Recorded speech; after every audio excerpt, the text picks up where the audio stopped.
Hi guys, welcome to our daily encounter. It's interesting the transition that takes place from chapter 1 of the Song of Solomon to chapter 5 of the Song of Solomon. In chapter 1, the bride is very embarrassed about her appearance. She says in verse 5, "I am black but lovely, O daughters of Jerusalem, like the tents of Kedar, like the curtains of Solomon. Do not stare at me because I am swarthy," or black, "for the sun has burned me. My mother's sons were angry with me. They made me caretaker of the vineyards, but I have not taken care of my own vineyard." Here she's embarrassed at the fact that she has a dark tan, which would have been an indication that she was of a lower social status. A woman who was in the high class society would not be burned by the sun. To be burned by the sun meant that you were outside, most likely doing hard labor and things like that. Whereas the women who were in the high class society would have had servants doing those types of activities, and they themselves would have remained inside, out of the sun, basically just lavishing themselves with all types of delicacies and things like that. And so she's embarrassed of the fact that she has this dark tan, especially given that she's fallen in love with Solomon, who was a king, who was very much rich and in the high class. And so she's embarrassed at her appearance there in chapter 1. But when you get to chapter 5, you see her in a totally different light. She's not working in a vineyard, working hard, working in the heat of the day, getting burned by the sun, but she's asleep on her bed. She's taking off her dress. She's doesn't even want to get her feet dirty again because she's already washed them. Her hands are dripping with myrrh, her fingers with liquid myrrh, so much so that she can't even open the bolt to the door. She's just lavished in luxury in chapter 5. So she goes from one who is working hard, laboring in the vineyard, being burned by the sun, to one who's just laying around in bed, taking it easy, and in the lap of luxury. But in between this, you see the love of Solomon for her. And you could really contrast chapter 4 with chapter 1, because in chapter 1, she's kind of embarrassed about her appearance. She doesn't want people to look on the fact that her skin is burned and stuff like that. But Solomon describes her in very beautiful ways in chapter 4. "How beautiful you are, my darling. How beautiful you are. Your eyes are like doves behind your veil. Your hair is like a flock of goats. They have descended from Mount Gilead. Your teeth are like a flock of newly shorn ewes which have come up from their washing, all of which bear twins, and not one among has lost their young. Your lips are like scarlet thread, and your mouth is lovely. Your temples are like a slice of pomegranates behind your veil. Your neck is like the Tower of David, built with rows of stone, on which hung 1,000 shields, all the round shields of the mighty men." And he goes on, just going all out in describing just how beautiful his bride was. And Solomon's showing her just how much he appreciates her beauty. This same woman who was embarrassed about her appearance, being burnt by the sun, is being told that, no, you are a very beautiful woman.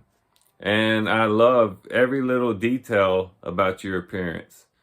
And showing his love for her and his desire for her and his desire for a relationship with her.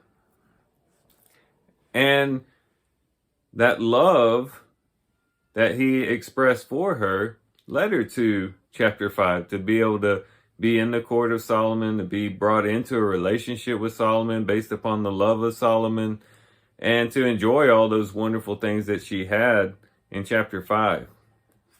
So what does this all mean for us as Christians? Well, we too oftentimes view ourselves as swarthy. There's times that we see our imperfections. We see how poor we are, how undeserving we are of Christ's love. We look on ourselves and we see all the blemishes and imperfections, all the mess ups that we have, maybe the misunderstandings that we have. And it might be that we become embarrassed at just how imperfect we are, especially when we think about the one who we love, Christ, who is perfect, who is lovely, who is pure. And when we compare ourselves to him, we think, how in the world could we ever have a relationship with such a Christ, such a king? But all the while, he's speaking words of love and affection and desire towards us. He sees us in a different light than we see ourselves. We see ourselves with blemishes, imperfections. We see where we mess up, but he looks at us through the lens of love. This is found in the book of Ephesians. In Ephesians chapter 5, there you have Paul comparing the love of Christ for the church to the love that a husband should have for his wife. And he says this in verse 25, husbands, love your wives just as Christ also loved the church and gave himself up for her. That's the desire they had. He actually gave himself up, gave his life for the church, so that he might sanctify her, having cleansed her by the washing of the water with the word, that he might present to himself the church in all her glory, having no spot or wrinkle or any such thing, but that she would be holy and blameless. He gave himself up for the church so that he could see her in beauty, no blemish, no wrinkle, nothing of that sort, but just beauty. And when Christ looks at his church, he sees beauty. When Christ looks at his church, he sees something desirable, because he's looking at the church through the lens of his love. And when we talk about the church, we're talking really about you and I. Christ sees us through the lens of love, and he sees us as a very beautiful thing, even when we don't see that in ourselves. It's very important that we see ourselves through the lens in which Christ views us for several reasons, but one in particular. You see, when we begin to see ourselves the way that Christ sees us, automatically we begin to walk in those things. And we do become those things that Christ already sees in us. You know, when Christ sees us, he sees beauty, he sees loveliness, he sees holiness, sanctification. He sees something that is desirable, and he sees a people whom he desires a relationship with. And the more and more we realize that, and the more and more we think about ourselves in those terms, the more and more we begin to act as a holy people. We begin to act as people who are lovely and desirable, because we begin to live into what we see Christ, or when we see Christ's view of us. When we look down on ourselves and we pity ourselves and we constantly are thinking about our blemishes and our shortcomings, guess what happens? Typically, we just continue to display those various things. But when we have a high view of ourselves, as Christ has a high view of ourselves, or high view of us, we begin to live according to that high view. And so, Christ sees me as holy.